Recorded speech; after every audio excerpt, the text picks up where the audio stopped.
수험생 여러분 안녕하십니까? 오소방 원격학원에서 소방학, 소방법 강의를 담당하는 이종우라고 합니다.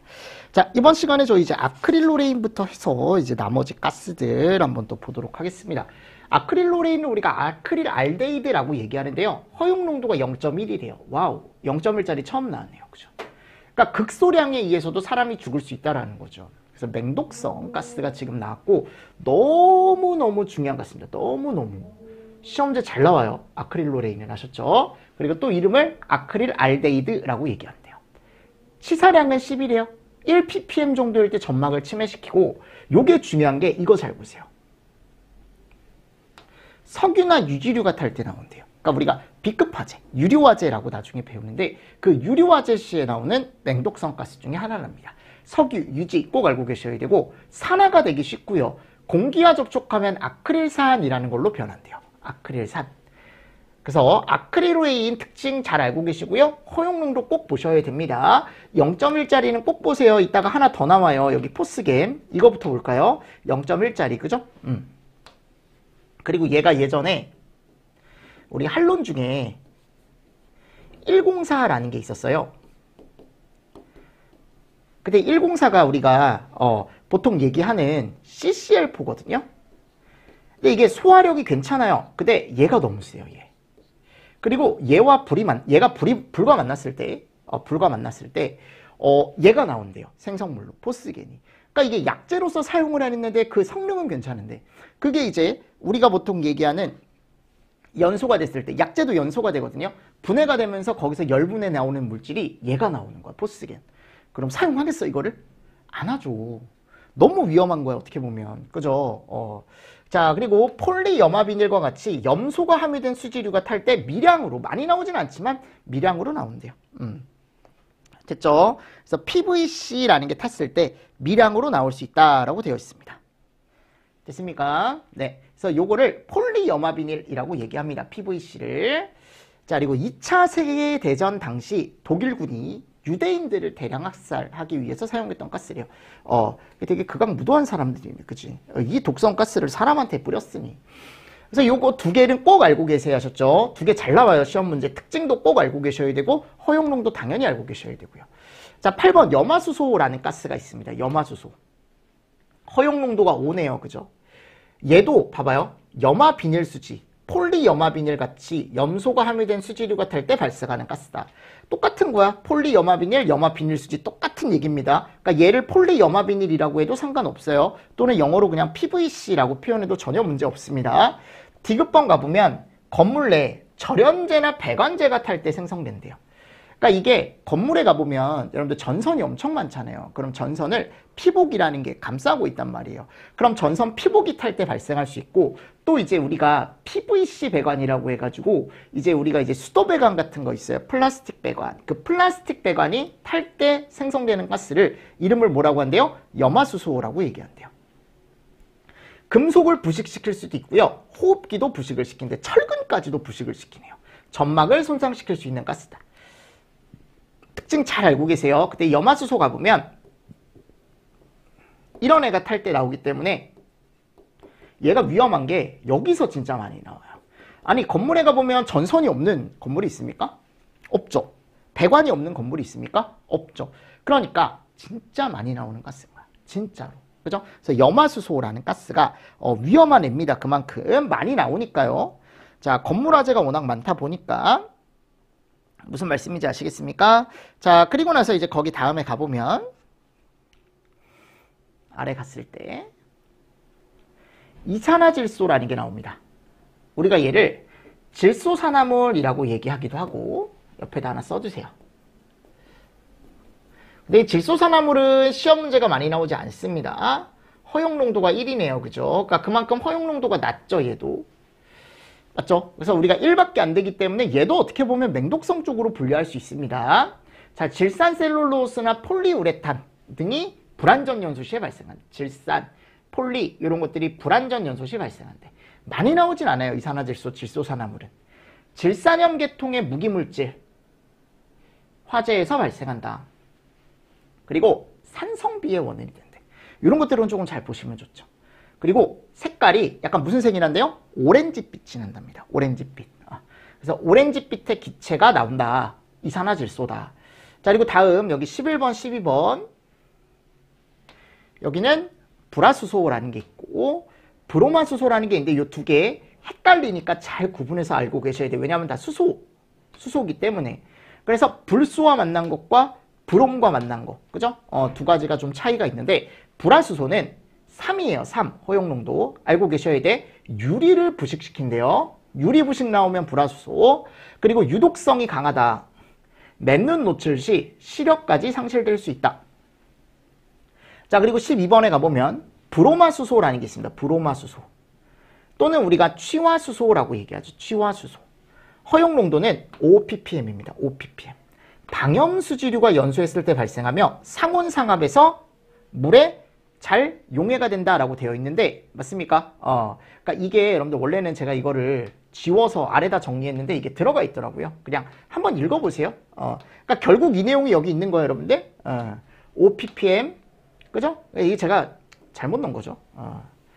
이번에 편집을 할 때 이거 지우고 밑에다 정리했어야 되는데 하여튼 잘못된 내용은 아닙니다. 근데 여기 이제 상온상압에서 물까지만 나와 있기 때문에 조금 이상하죠, 그죠? 5ppm 방염수지류가 탈 때 연소한대요. 그죠? 방염수지 탈 때 나오는 건 브로마수소예요. 유독성 5ppm이니까요, 그죠? 그리고 요거는 최근에 나왔어요. 물에 잘 용해가 된다라는 특징은. 그러니까 특징을 잘 잡아서 알고 계세요. 아니면 뒤쪽에 제가 썸머리 표로 정리해 놓은 거 위주로 정리해 두셔야 돼요. 가스는. 왜냐하면 맨날 나오는 내용만 나오고 어렵지 않게 나와요. 아셨죠? 그리고 브로마수소를 우리가 취화수소라고 얘기하기도 합니다. 예전에 브롬을 우리가 취소라고 불렀거든요. 그래서 이런 식으로 혹시나 이제 요즘은 취소라는 말을 잘 안 쓰긴 하는데 그래도 혹시 나오면 저기는 살짝 암기를 좀 해주십시오. 아셨죠? 그래서 가스는 가스별로 암기를 좀 해주시면 너무 좋다. 그래서 요즘 예전에는 ppm이 잘 안 나왔는데 요즘 ppm이 좀 잘 나오거든요. 그래서 ppm을 우리가 봤을 때 뭐 0.1짜리가 아까 있었죠.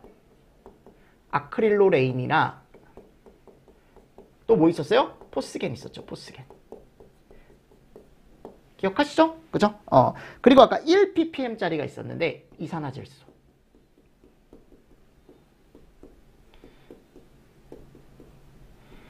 맞죠?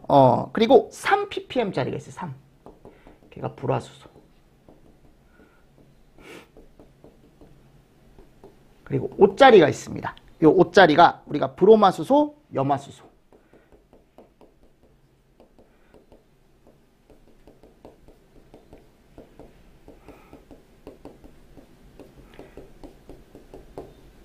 맞나요? 그리고 앞에 갔을 때 이산화황이라는 애가 있었죠.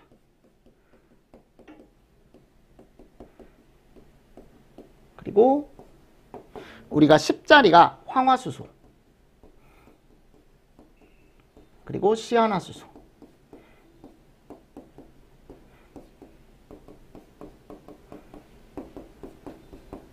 맞나요? 그리고 25짜리. 이제 25ppm짜리도 틀림없이 있었죠. 요게 암모니아. 그리고 52 일산화탄소.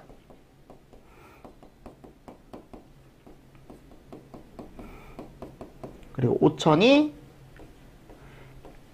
이산화탄소.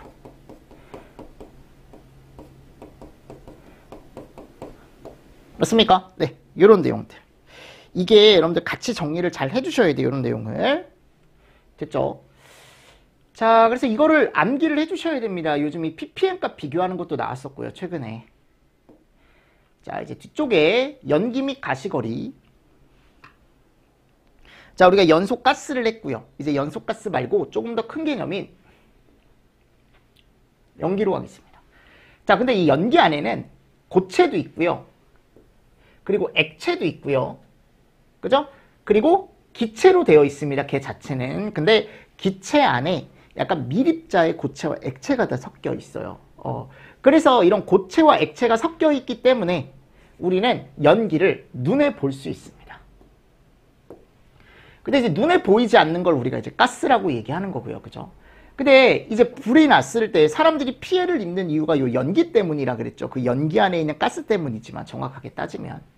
그래서 연기나 가스가 시험 문제가 잘 나와요. 하셨죠? 자, 연기 입자 크기는 요 정도밖에 안 된대. 엄청 작네요. 마이크로라는 게 우리가 10의 마이너스 6승을 얘기하거든요. 마이너스 6승. 그래서 되게 작은 밀입자로 되어 있고 유동 속도는 이렇게 간대. 수평이 1, 수직이 2에서 3. 그죠? 계단 실내는 요 대각선이죠. 대각선.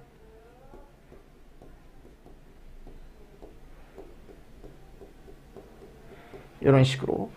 맞습니까? 네, 그래서 1, 3, 5 순으로 가는 거야. 연기 유동 속도는 1, 3, 5 순으로 가는 겁니다. 1, 3, 5. 자, 연기 영향. 이런 것들을 읽어보세요. 피난계획상 인간의 판단 능력이 저하가 되고 산소결핍, 호흡곤란, 일산화탄소 중독으로 인한 생명에 심한 타격, 연기를 봄으로써 패닉 현상, 연기 자체에 대한 공포 대상, 혼합 연소가스 공존 시 인체에 대해 더욱 악영향을 미치며, 이거 보세요. 연기로 인한 장애가 보면 결국 이 내용을 조금 더 간편하게 정리해 놓은 게 이거거든. 시각적으로 좋지 않다고요. 가시거리, 앞에 사람들이 볼 수 있는 거리도 줄어들고, 그리고 사람들이 피난을 할 때 방해가 되는 거고, 소방관 입장에서도 연기는 좋은 게 아니에요. 화재 진압 시 앞에 연기가 차 있으면 당연히 앞이 잘 안 보일 거고, 그쵸? 그리고 심리적, 이거 사람들이 심리적으로 흔들릴 수밖에 없죠. 그래서 패닉 현상이라던가 행동 판단 능력 같은 게 저하가 되고, 생리적 유해성은 산소결핍, 호흡곤란, 일산화탄소 중독, 유독가스, 열, 그죠? 입자 자극, 이런 것들이 사람들한테 직접적인 영향을 미치는 거죠. 이게 가장 생리적 유해성이라는 것 때문에 연기가 위험하다라고 얘기하는 겁니다. 맞죠? 그래서 연기의 유해성과 연기로 인한 장애 제가 구분을 해놨지만 이런 내용은 읽어보시면 돼요. 왜냐하면 읽었을 때 이해가 되시거든요. 그리고 요즘 건물들이 문제가 뭐냐면 실내 쪽에 계단이 워낙 많고 고층화가 돼 있기 때문에 연기 속도는 더더욱 빠르게 퍼질 수밖에 없습니다. 그리고 혹시나 이거 실외로 바꾸면 여러분들 잘못된 거예요. 실외 계단에서는 우리가 유동 속도를 얘기하지 않습니다. 아셨죠? 특히 지하철역 같은 데 가보면 이런 대각선으로 올라가는 계단이 너무 많죠. 그러니까 지하철역 지상에 있는 역사는 그나마 괜찮은데 지하에 있는 역사는 진짜 위험할 수밖에 없어요. 됐습니까? 제가 이제 화요일마다 대구를 가는데 거기 대구 내리면 거기가 이제 중앙로역이거든요. 그 학원이 중앙로역에 있어요. 근데 그 중앙로역에 있는 학원이, 그죠? 그 중앙로역이 예전에 이제 우리가 2003년이죠. 그때 그 대구 지하철 참사가 일어났던 그 지하철역이거든요. 그래서 가보면 아직 그거를 보존을 해놨더라고요. 그때 당시에 그렸던 기둥이라던가. 또는 이제 사람들이 이제 볼 수 있게 그때 당시에 이제 타고 남았던 물건들 있죠. 약간 이런 잔해물 같은 것도 그러니까 기리기 위해서 그 이제 희생되신 분들을 이제 기리기 위해서 거기에다가 딱 전시를 해놨는데 보면은 마음이 좀 그래요. 여러분들 항상 출근할 때마다 보면 그러니까 그만큼 그것 때문에 그 지하철 참사가 한번 발생했기 때문에 그죠? 그 사고가 났기 때문에 그때 소방이 지하철에 대한 어떤 화재라던가 이런 것들에 대한 것들을 그때 엄청 강화했거든요. 그러니까 지금처럼 어떻게 보면은 지금은 되게 잘 돼 있잖아요. 그때는 유도등도 잘 설치가 안 돼 있는 경우도 되게 많았고요. 그죠? 그래가지고 피해가 엄청 컸어요. 하여튼 제가 하나 얘기하고 싶은 건 뭐냐면 우리가 지하철역에 갔을 때 그 계단 있잖아요. 그죠? 그 계단이 워낙 많기 때문에 왜냐면 지상으로 올라오기 위해서 계단만 몇 개야. 그러니까 그게 이제 여러분들 연기가 위로 올라가면 올라갈수록 계속 가속도가 붙기 때문에 그게 사람들이 피난하는 속도보다 훨씬 더 빠르게 움직인다고요. 일반적으로. 그래서 우리가 이제 제한 설비라는 것도 설치하고 그죠? 유도등도 이제 잘 달아놓고 셔터도 내려오는 것도 있고 이런 식으로 이제 많이 강화가 됐죠. 그죠? 지하철에 설치가 되는 소방시설이나 이런 게. 그래서 하여튼 연기 속도가 그만큼 빠르다라는 거예요. 마지막에 결론은. 그럼 이게 연기가 색상이 있대요. 이런 것도 읽어보세요. 백색은 초기래. 동그라미만 칠게요. 백색은 초기. 그리고 이 안에는 뭐가 많이 들어있대요? 수소가스가 많이 들어있대요.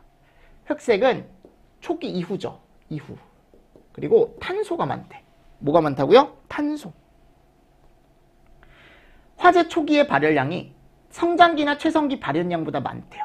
그러니까 초기에 오히려 연기가 많이 나온다. 뒤로 가면 갈수록 오히려 줄어든다라는 거. 왜냐면 불완전 연소 때문에 그래요. 초기에는. 이런 것들은 뒤에 또 나오니까 나중에 우리가 성장기라던가 또는 최성기 이런 걸 배우거든요. 그때 제가 다시 한번 설명을 드릴게요. 자, 연기 농도 측정법은 중량 농도 측정법이라는 게 있고 입자 투과율법이라는 게 있대요. 그러니까 연기의 진하기를 측정하는 거죠. 근데 우리가 이제 보통 얘기했을 때 중량을 측정하는데 이거는 무게를 측정하는 거예요. 우리가 저울에 연기를 재는 거죠.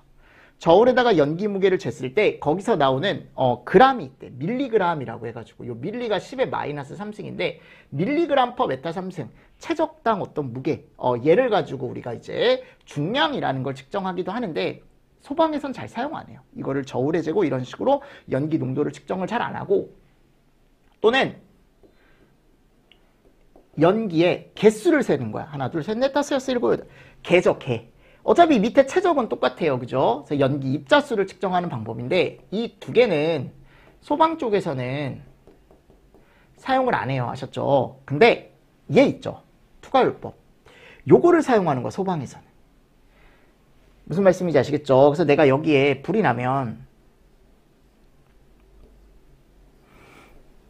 연기가 나오잖아요. 맞습니까? 그럼 여기에 빛이 들어가요. 빛. 그러니까 여기 빛이 10이 들어갔대. 그럼 연기를 투과하고 나면 여기 빛이 7밖에 안 남아요. 그러니까 이게 마이너스 3이라는 뭐가 생겼어요. 감광이라는 게 생겼죠. 이 감광이 얼마나 되냐를 우리가 또 투과율법이라고 해가지고 요 감광계수라는 걸로 표시를 해요. 아셨죠? 그래서 이 감광계수법이라는 걸 우린 사용을 해. 소방에서는. 그래서 우리 소방에서는 투과율법이 중요한 거예요. 뭐가 중요하다고요? 투과율법이 중요한 거예요. 됐습니까? 그래서 이 투과율법은 우리가 감광계수라는 걸 얘기를 합니다. 그럼 이 감광계수라는 걸 얘기할 때 연기의 농도를 나타내는 척도다라고 되어 있습니다. 그래서 여기가 보면 빛이 공기를 통과하면서 오염물질 따위에 흡수 산란되어 손실되는 광속의 감소비다. 광의 감소비다. 그죠? 그래서 감광계수 단위가 메타의 마이너스 1이에요. 보시면 이게 뭐냐면 가시거리가 줄어듦을 의미하거든요. 단위도 보세요. 예전에 저희 단위 물어보는 문제도 봤거든요. 그래서 감광계수가 늘어나면 늘어날수록 가시거리가 줄어들어요. 감광계수가 는다라는 건 광이 준다라는 거야. 그러니까 광이 그러니까 줄어드는 수치가 늘어난다라는 건 앞을 내가 볼 수 있는 거리가 줄어든다라는 거거든요. 그래서 감광계수는 연기의 농도를 나타내는 척도이며 빛이 공기를 통과하면서 오염물질이나 또는 연기 이런 거에 의해서 흡수되기도 하고 튀기도 하고 손실되는 광속의 감소비를 감광계수라고 얘기한다라는 거. 그래서 감광계수 CS와 L 투과거리, 요게 이제 가시거리거든요. 얘 서로 뭐한다? 반비례한다라는 거. 그러니까 결국 이거죠. 내가 예를 들어 상황을 좀 봅시다. 1번 상황. 내가 여기에 이제 불이 났는데 연기가 이렇게 나왔어요. 근데 내가 여기에 사람이 이렇게 있는데 여기 빛이 10이 들어갔대. 근데 이 연기에 의해서 이 빛이 7이 됐대요. 마이너스 3이 된 거죠. 감광이 된 거죠. 그럼 얘가 볼 수 있는 건 7을 볼 수 있는 거죠. 그죠? 7의 빛을 가지고 우리가 이제 앞을 볼 수 있는데 이 7을 가지고 앞을 볼 수 있게 되는 거죠.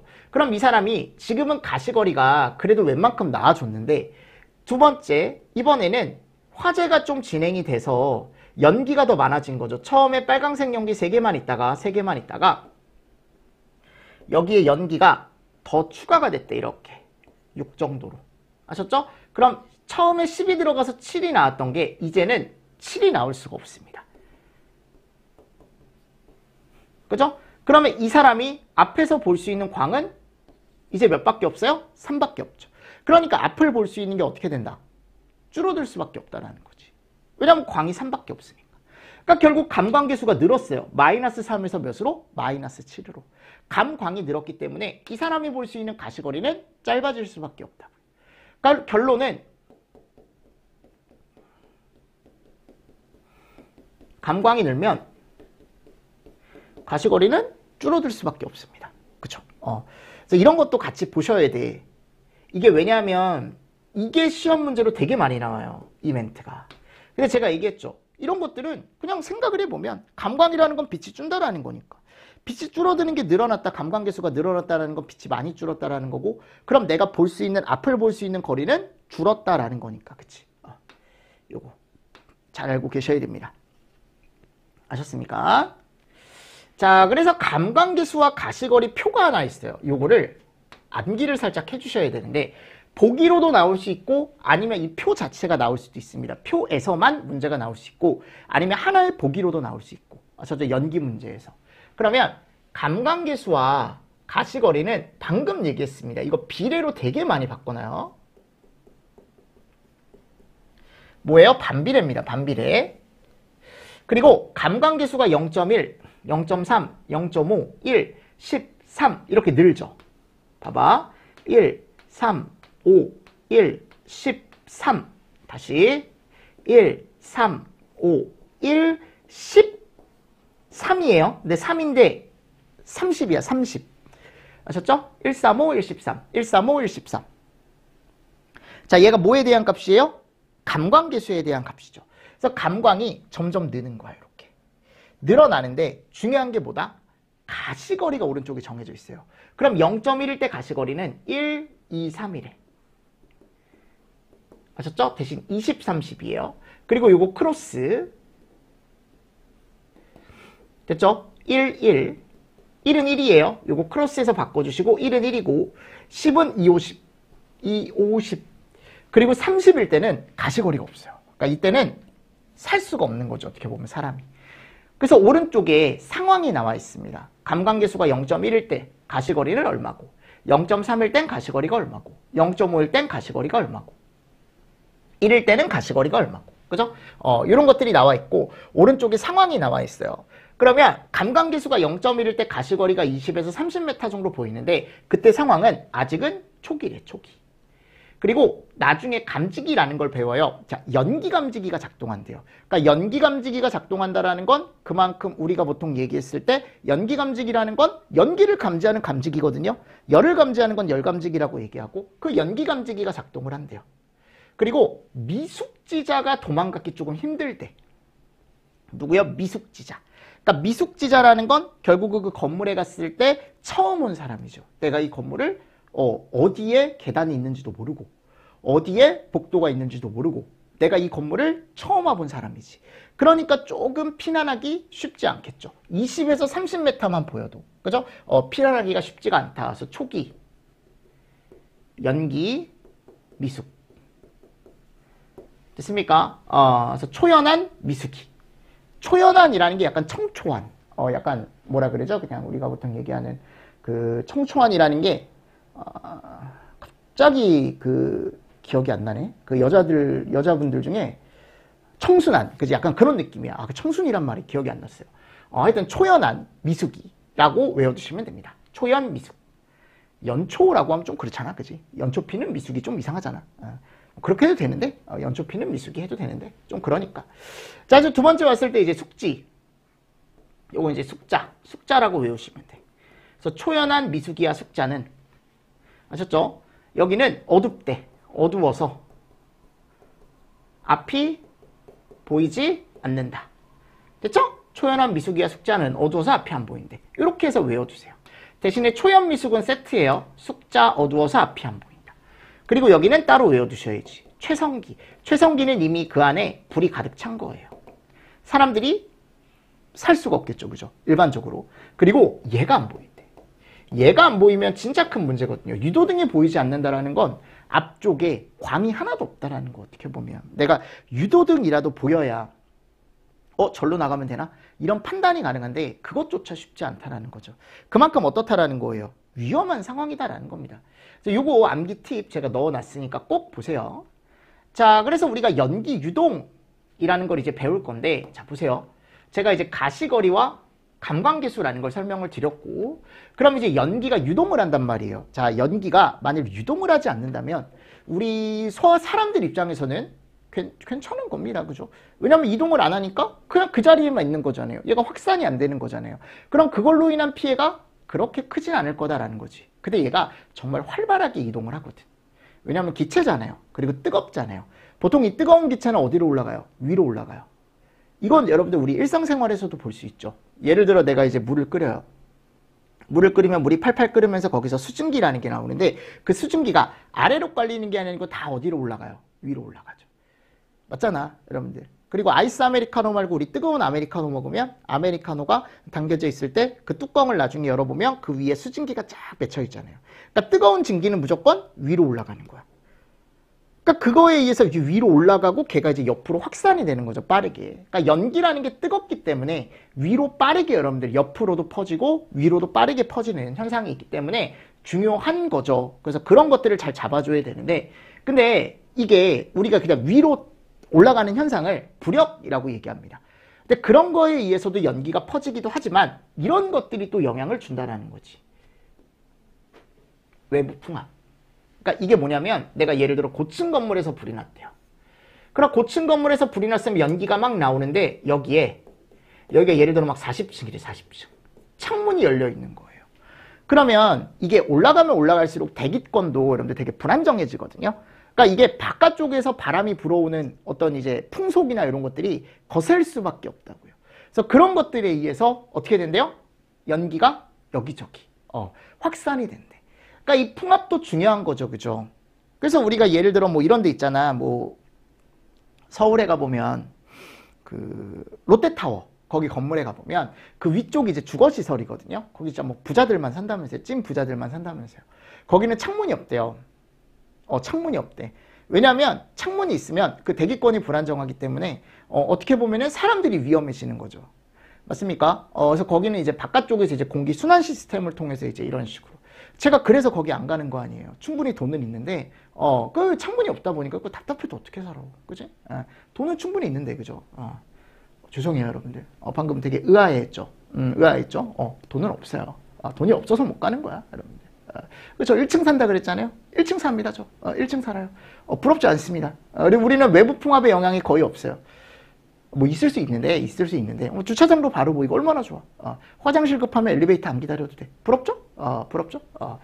출근 시간, 퇴근 시간에 엘리베이터 안 기다려도 돼요. 부럽죠? 그죠? 뭐 그게 중요한 건 아니지만 하여튼 건물에 갔을 때 외부 풍압 있죠. 영향을 주더라라는 겁니다. 연기 유동에. 그리고 요거 보세요. 이게 팽창이라는 게 있어, 가스.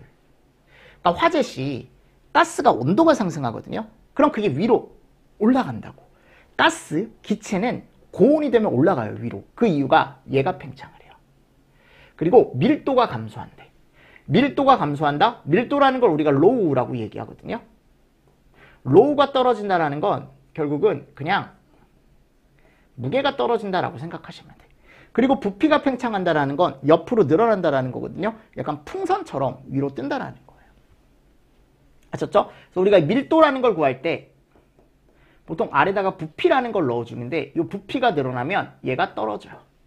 일반적으로. 부피가 늘어나면 밀도가 떨어져요. 가벼워지는 거죠. 그래서 얘가 위로 상승하는 거야. 기체는 상승한다.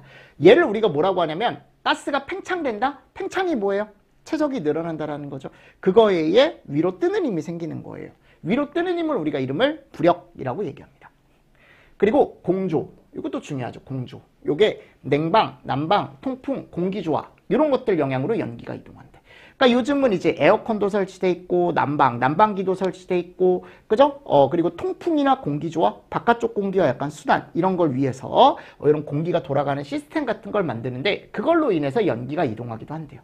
그러니까 기계적인 어떤 원인에 의해서 이동하기도 하죠. 그리고 건물에 가보면 얘가 설치돼 있거든요. 뭐요? 피스톤. 그러니까 엘리베이터에 의한 피스톤. 그래서 엘리베이터가 위로 이동하거나 또는 어디로 이동할 때, 아래쪽으로 이동할 때 그 압력차라던가 이런 거에 의해서 유동 속도라던가 이런 거에 의해서 연기도 그에 따라 같이 움직인다고요. 그래서 이런 것들이 조금 위험할 수 있다는 거지. 그리고 굴뚝효과, 연돌효과라는 게 있습니다. 건물 내부나 외부의 온도차, 너무 중요합니다. 온도차로 인한 압력차로 인해 연기가 이동되기도 한다.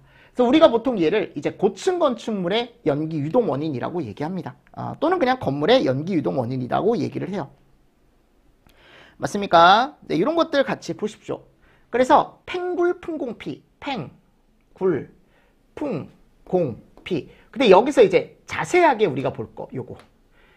굴뚝효과 또는 연돌효과라는 건 간단하게 저하고 이따가 정리를 할 겁니다. 아셨죠?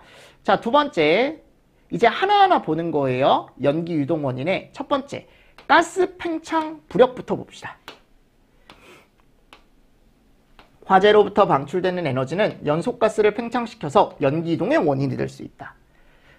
그로 인해 부력이 생기며 부력이라는 건 밀도가 감소하고 부력을 가지게 된다. 위로 뜨는 거예요. 그래서 고온 연기는 부력에 의해 상승으로 이동하게 되고 굴뚝 효과에도 영향을 미친다. 그러니까 이 부력이라는 게 또 중요한 게 뭐냐면 다음에 이제 굴뚝 효과라는 게 나와요. 그 굴뚝 효과도 밀접한 관련이 있는 거예요. 그래서 굴뚝 효과가 되게 중요하다고. 이게 되게 중요해 하셨죠. 그래서 굴뚝 효과는 제가 먼저 이 그림을 보면서 한번 설명을 드릴게요. 아셨죠? 근데 굴뚝 효과가 중요한 게 뭐냐면 일단 기본적으로 조건이 있어야 되는데 그 조건이 건물이 있을 때 실내 온도가 무조건 얘보다 높아야 돼요. 건물 내부 온도가 바깥쪽 온도보다 어때야 돼요? 높아야 돼요. 아셨죠? 아셨죠? 그리고 얘가 필요합니다. 수직 공간이 꼭 필요해요. 그래서 건물에 갔을 때 약간 이런 곳. 이런 곳에서 얘기하는 거야.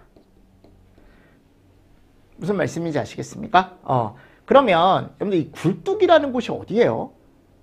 요즘 건물엔 굴뚝이 별로 설치가 안 되지만 예전에 이제 시골 같은 데 가보면 할머니 집에 가보면 아궁이에 이제 불을 지피시면 그 아궁이에서 불을 지폈던 그 타고 나오는 연기나 또는 거기서 나오는 연소 생성물이 어떤 수직 공간을 타고 집 위쪽으로 쭉 올라가거든요. 그 수직 공간을 뭐라고 얘기하는 거예요? 결국 굴뚝. 연기가 배출되는, 그죠? 가스가 배출되는 수직 공간을 굴뚝이라고 얘기하는데 요즘은 굴뚝 같은 공간이 없어요. 잘 없는데 건물 전체를 봤을 때 이런 굴뚝 역할을 할 수 있는 공간이 있다는 거죠. 그 공간이 어디예요? 여기예요. 위로 뻥 뚫려 있는 공간. 맞죠? 그러니까 연기가 발생하면 그 수직 공간을 타고 위쪽으로 빠르게 올라갈 수 있는 거야. 그러니까 이런 굴뚝이라는 걸 타고 뜨거운 공기가 위쪽으로 빠르게 올라가는 현상을 우린 뭐라고 하냐면 굴뚝 효과라고 얘기합니다. 아셨죠? 어제 굴뚝 효과라고 얘기를 한다라는 거 꼭 아셔야 되고 같은 말로 연돌 효과라는 게 있습니다. 됐죠? 그럼 보세요. 실내 온도와 실외 온도의 차가 생겼습니다. 지금. 즉 안쪽은 고온이고 상대적으로 바깥쪽은 상대적으로 저온인 거죠. 그죠? 그럼 이럴 때를 우리가 이렇게 얘기한다고. 겨울철. 왜냐면 겨울철은 바깥쪽이 엄청 추운데 안쪽은 그나마 난방이나 또는 이제 저녁에도 난방 때 썼던 열이 남아있기 때문에 그래도 바깥보단 따뜻하죠. 그러니까 안쪽에 있는 공기는 위로 올라갈 거고 바깥쪽의 공기는 상대적으로 무거운 공기를 아래쪽으로 깔린다고요. 아셨죠? 자, 그런 생각을 좀 하고 계세요. 그래서 겨울철 또는 이제 너무 중요하죠. 화재 시. 화재가 나면 내부 온도가 어때요? 외부 온도보다 당연히 높아지죠. 그죠? 이거를 잘 보시라고 화재 시를. 그래서 화재 시의 굴뚝 효과라는 게 일어나는 거고 또 이제 낮보다는 밤에. 왜냐하면 밤에 일교차가 크거든요. 그러니까 내부와 외부의 온도차가 크거든. 밤이. 그래서 이런 것들 한번 읽어보세요. 일단 이 정도. 그럼 결국 뭐냐면 저는 얘를 한번 가정해 볼게요. 뭐요? 화재시를 한번 가정해 볼게요. 그럼 내가 예를 들어 여기 불이 나요. 여기 지금 막 예를 들어 1층에 불이 났어요. 그러면 여기서 연기가 나와요. 근데 이거는 고온의 연기죠. 그럼 얘는 어떻게 돼요? 옆으로 퍼지겠죠. 왜냐하면 여기 천장에만 쌓이다가 이제 옆으로 퍼지겠죠. 자, 근데 중요한 게 여기 틀림없이 틈 같은 게 있을 거란 말이야. 틈. 또는 출입문이 있다라고 합시다. 그럼 출입문이 있으니까 얘가 위에 이렇게 쌓이게 되면은 여기에 얘가 타기 위해서 바깥쪽에 공기가 계속 들어와요. 그러니까 무슨 말이냐면 얘가 위쪽으로 올라갔죠. 그러니까 뜨거운 공기가 위로 올라갔지. 그러면 뜨거운 공기가 위로 올라갔기 때문에 이 아래쪽에 상대적으로 좀 무겁고 차가운 공기가 결국 얘한테 산소 공급을 해주기 위해서 또는 서로 간의 압력차에 의해서 이렇게 생각하시면 돼요. 위로 떴으니까 아래쪽이 약간 비었다. 이 빈 부분을 이 무거운 공기 제가 뜨거운 공기 위로 올라간다 그랬죠? 그럼 반대로 차가운 공기는 약간 아래로 깔린다라고 생각하시면 돼. 얘가 밀고 들어오는 거야. 밀고 들어와요. 근데 들어와서 어떻게 되는 거예요? 얘에 의해서 또 데펴져서 위로 올라가겠죠. 그러니까 이게 계속 뭐가 증가하게 되냐면 연기가 증가할 수밖에 없다고요. 신선한 공기 계속 들어오고 데펴져서 위로 올라가고. 그러니까 결국은 이게 이렇게 들어와서 데펴져서 위쪽으로 올라가는 거죠. 이런 식으로 나가게 되는 거죠. 근데 요 층에서만 이게 반복이 되면 요 층만 버리면 된다고. 아셨죠? 근데 이제 중요한 게 뭐냐. 저는 여기다가 엘리베이터를 그려놨지만 만일 얘를 계단이라고 한번 봅시다. 뭐라고 여러분들? 계단. 그럼 계단이 이렇게 있대요. 자, 근데 중요한 게 뭐냐. 근데 우리가 계단실에 가보면 되게 철문 같은 거 하나 있거든? 얘 이름을 우리가 뭐라 그래요? 방화문. 근데 항상 이 방화문을 어떻게 하라 그래요, 우리가? 폐쇄를 해놔라 라고 얘기하죠. 아, 맞잖아. 여러분들. 폐쇄하라고 얘기하잖아요. 왜냐면 얘를 폐쇄를 하게 되면은 그나마 여기서 끝나. 1층만 피해를 보고 끝나는 거예요. 근데 만일 얘가 열려있다? 그럼 얘가 활짝 열려있다라고 합시다. 그러면 아까 얘기했던 이 뜨거운 공기 연기가 여기를 채우는 게, 여기만 채우는 게 아니고 얘가 어디로 흘러들어가요? 흘러들어가죠. 계단 실내네. 그럼 얘가 어떻게 돼요? 가속을 붙으면서 위쪽으로 빠르게 올라가겠죠. 근데 이 계단실에 연기가 절대 차면 안 되는 이유가 뭐냐면 사람들이 피난을 할 때 다 어디로 피난을 해요? 여기로 피난을 하죠. 그러니까 굴뚝 효과가 이거야. 내부와 외부의 온도차가 났어요. 그럼 내부와 외부의 온도차가 났다는 건 뜨거운 공기는 위로 올라가고 아래쪽으로 신선한 공기가 계속 공급이 된다는 거거든. 근데 그게 이런 밀폐된 실내, 수직 공간을 타고 위쪽으로 빠르게 올라가는 현상이에요. 결국 얘가 굴뚝 역할을 하는 거죠. 이런 수직 공간이. 그러니까 이런 수직 공간을 타고 위로 빠르게 여러분들 연기가 확산되는 현상. 근데 연기만 확산해요? 아니요. 열도 확산하거든요. 맞습니까? 무슨 말씀인지 아시겠죠? 그러니까 제일 원인은 뭐라고? 온도차예요. 온도차.